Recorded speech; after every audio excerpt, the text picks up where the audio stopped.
So one of the tools that we can use that is shown to us in topic 10 is a price analysis. So let's dive into that. So here's an example. Imagine you are a buyer of diesel fuel for your company's private delivery fleet. Your annual spend on the fuel is about $100 million. Although you've had responsibility for diesel buy since 2008, recent price volatility concerns you. In 2012, you locked in a 3-year agreement with your current supplier. That contract is about to expire. Further, your annual review is coming up and you want to show your boss that you are doing a great job. Despite limited supply options, the market is very competitive, so you can negotiate. Pretty straightforward here. They're throwing a twist in here with an annual review, but we can figure this out. So first, let's find a benchmark here. So when we look at the number 2 diesel fuel here, these are the producer price index for the commodity. So we locked in 2012, and let's assume January. So if we just look at January for 2012, we see it's decreasing. Well, that's an opportunity there. But when we look at it overall, it looks like it spiked a little bit, then it dipped, then it went back up and really spiked. So let's see, 351 in October of 2012.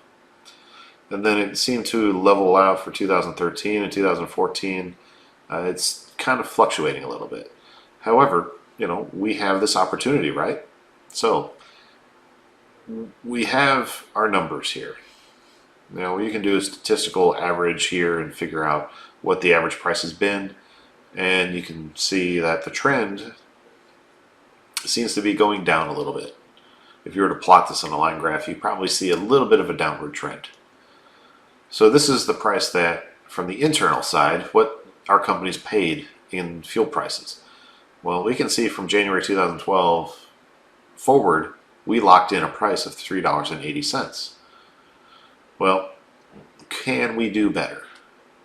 But looking at the past here, there's a lot of possibility here. Looking at where prices were in 2004, $1.50, to 2014, 10 years, gas prices have pretty much doubled and then some. So let's see what we can do. So we can compare the prices we've actually paid and then the producer's price index. So we have some numbers here to work with. So overall, the change has been about $2.30 since January 2004 to January 2014. So you can see that right here, 2.3. So we can see here all the way down. So we take $1.50 minus $3.80 to come up with 2.3. Then we can see our percentage changes here. And we can see that prices increased 153%. Pretty significant. But the oil producers here, so the price changed almost $200 per barrel, because usually oil is measured in barrels on the producer side. So 109 to 308, that's about a 299.2 difference. But prices have went up 182.3%. That's quite a jump too. So we've actually saved a little money when comparing what we might have paid on the market.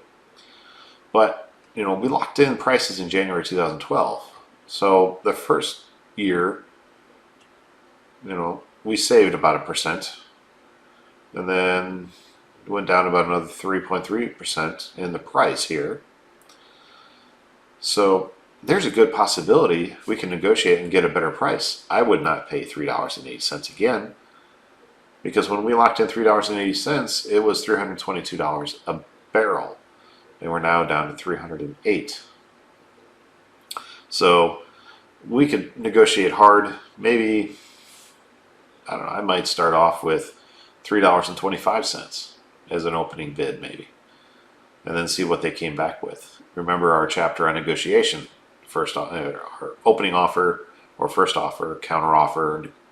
Then we have our, what we give and take that we can do on that.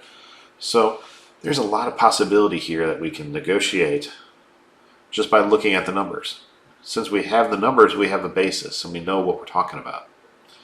And because we have internal information, we know that we've gotten a good deal. We've saved money over the time, I would say. But does that actually translate into what we're looking for? So now the scenario said that it was going under a performance review.